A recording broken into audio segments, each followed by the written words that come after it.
2017, technology is at its peak, but with 9 in 10 teens that go online every day, unable to resist the lure of Facebook, parents also face a nightmare monitoring children as 71% of teens use more than one social network. The Pew Research Centre found nearly 3/4 of teens have or have access to a smartphone. Despite advances in technology being very useful in some aspects of our life, is it having a negative impact on teenagers in today's society? In this documentary, we are going to outline the issues facing teenagers and what are the main triggers as to why teenagers have changed so drastically. This documentary will include interviews from people who work in the mental health industry and interviews from teenagers themselves. Most 13 to 17-year-olds admitted to checking their phones continuously, even when they were at school. 66% of teens say they use media to listen to music every day. 58% say they watch TV, but less than half say they use social media on a daily basis. It seems that today's society of teenagers are unable to resist the lure of social media. Obviously, phones are a threat to parents as they now struggle to monitor what their children are up to online. Do you feel that mental health problems have increased amongst teenagers? Yes, definitely. I think we've seen a massive increase, both publicly and I guess from my own experience here at Runshaw College. I think we've seen a big increase in it on safeguarding, regarding mental health. So yes, it's the highest it's been. How do you pacify people when they come to you in a state of sadness or panic? How do we pacify people?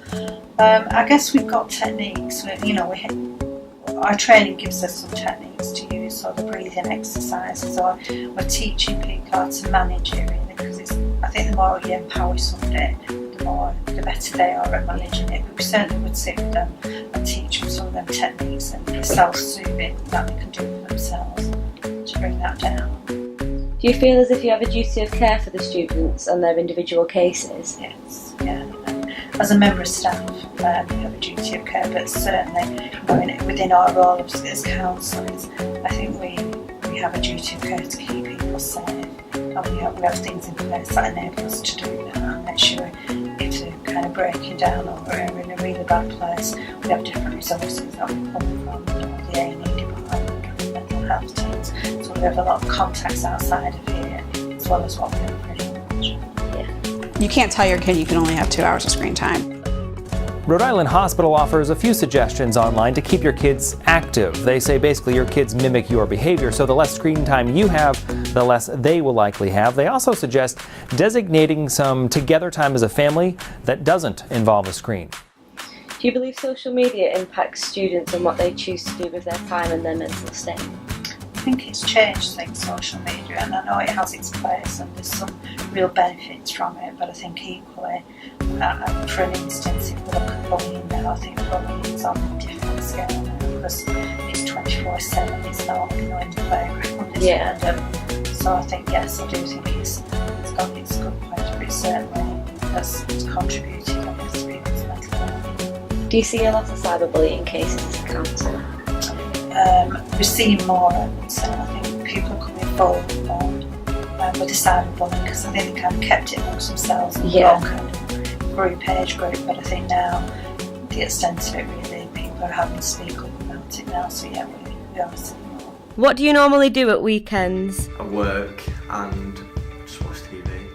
I work on a Saturday and I just play out and go shopping on a Sunday. Go out with friends. I usually go shopping or go and meet friends. Just chill out with friends, listen to music. I work and wash my hair. How many hours a day do you spend on the phone? 10 hours. Probably about 12 hours a day. I think about 7. I'd say probably around 8 to 9 hours. Probably about 5 to 6. Probably about 6. Do you spend a lot of time with your family? No. Oh, no. No, I actually don't. I still do spend a lot of time with family, just I'm on my phone with my family. No. Yeah, more during the weekend than during the week. When I can, Not really, and I should do. If you have a part-time job, how long have you had it for? 7. 3 years. I don't have a job. I work at a radio station around 6 months. Go to Sports Direct, selling shoes. Worked there for a year. 3 years. Does media and social media have an impact on your life, whether that be positive or negative? Yeah. Both. In what ways? Find new friends. You know, like random Twitter indies. And also negative because people give you shit as well. Yeah. Yeah, but I don't really have negative reasons about it, to be honest. It's all kind of positive. I think a bit of both. I think it's positive. I learn a lot on social media, but also negative because I think it's kind of took over our generation. I'd say positive for social media just because it keeps you connected with people that you don't generally see all the time. Negative, not for me, but I know that it can cause that bullying as well. Definitely has a negative effect on my life. Just hate it being on it, too absorbed in it. Yeah, it's an escape. I still remember these old country lanes when we did not know the answer.